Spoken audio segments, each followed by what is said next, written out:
കോഴിക്കോട് നഗരത്തിൽ തീപിടുത്തങ്ങൾ പതിവാകുമ്പോഴും പ്രവർത്തനം മെച്ചപ്പെടുത്താനാകാതെ beach fire station. വാടക കെട്ടിടത്തിൽ പ്രവർത്തിച്ചിരുന്ന ബീച്ച് ഫയർ സ്റ്റേഷൻ പാളയം ബസ് സ്റ്റാൻഡിന് സമീപം സാറ്റലൈറ്റ് സ്റ്റേഷനായി പുനഃസ്ഥാപിക്കുമെന്നായിരുന്നു കോർപ്പറേഷന്റെ വാഗ്ദാനം. ഒരു യൂണിറ്റ് മാത്രമാണ് ബീച്ച് ഫയർ സ്റ്റേഷനിലുള്ളത്.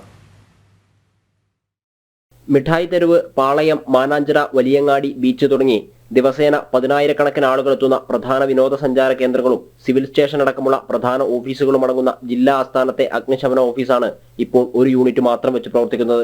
മുൻപ് ഇവിടെ 5 യൂണിറ്റ് ഉണ്ടായിരുന്നു. കെട്ടിടത്തിന്റെ കാലപ്പഴക്കം മൂലം ബാക്കി യൂണിറ്റുകൾ മീൻചന്ത, വെള്ളിമാടുകുന്ന്, കൊയിലാണ്ടി എന്നിവിടങ്ങളിലേക്ക് മാറ്റിയിട്ട് മാസങ്ങളായി.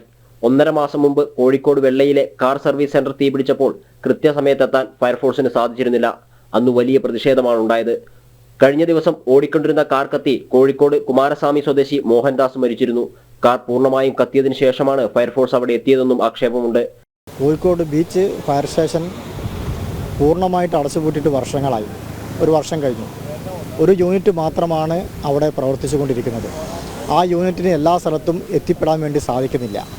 അപ്പോൾ ഈ അപകടം തന്നെ ഈ വ്യക്തിക്ക് രക്ഷപ്പെടാനുള്ളൊരു മാർഗമായിരുന്നു. ഫയർ സ്റ്റേഷന് കൃത്യസമയത്ത് എത്തിയിരുന്നെങ്കിൽ ഈ വ്യക്തിയുടെ ജീവൻ നമുക്ക് രക്ഷിക്കാമായിരുന്നു. അതുപോലെ നിരവധിയായിട്ടുള്ള അപകടങ്ങൾ കോഴിക്കോട് ദിനംപ്രതി വർദ്ധിച്ചു വരികയാണ്.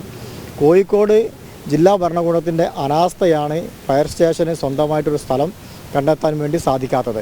ഫിഷറീസ് വകുപ്പിന്റെ വെള്ളയിലുള്ള കെട്ടിടത്തിലേക്ക് ബീച്ച് ഫയർ സ്റ്റേഷൻ മാറ്റാൻ ശ്രമം നടത്തിയെങ്കിലും പൈതൃക കെട്ടിടമായതിനാൽ ഫിഷറീസ് വകുപ്പ് അത് വിട്ടുകൊടുത്തില്ല. കോർപ്പറേഷനോട് സ്ഥലം ആവശ്യപ്പെട്ടെങ്കിലും അവരും മുഖം തിരിക്കുകയാണ് ഉണ്ടായത്. ബീച്ച് ഫയർ സ്റ്റേഷൻ പാളയം ബസ് സ്റ്റാൻഡിനു സമീപം സാറ്റലൈറ്റ് സ്റ്റേഷനായി പുനഃസ്ഥാപിക്കുമെന്ന് കോർപ്പറേഷൻ പറഞ്ഞെങ്കിലും അതും ഇതുവരെ നടപ്പിലായില്ല. നഗരത്തിൽ ഒരേ സമയം 1-ലധികം അനിഷ്ട സംഭവങ്ങൾ ഉണ്ടായാൽ എന്തു ചെയ്യുമെന്ന നാട്ടുകാരുടെ ചോദ്യത്തിന് മുന്നിൽ മറുപടിയില്ലാതെ നിൽക്കുകയാണ് ജില്ലാ ഭരണകൂടം. ജനം, കോഴിക്കോട്.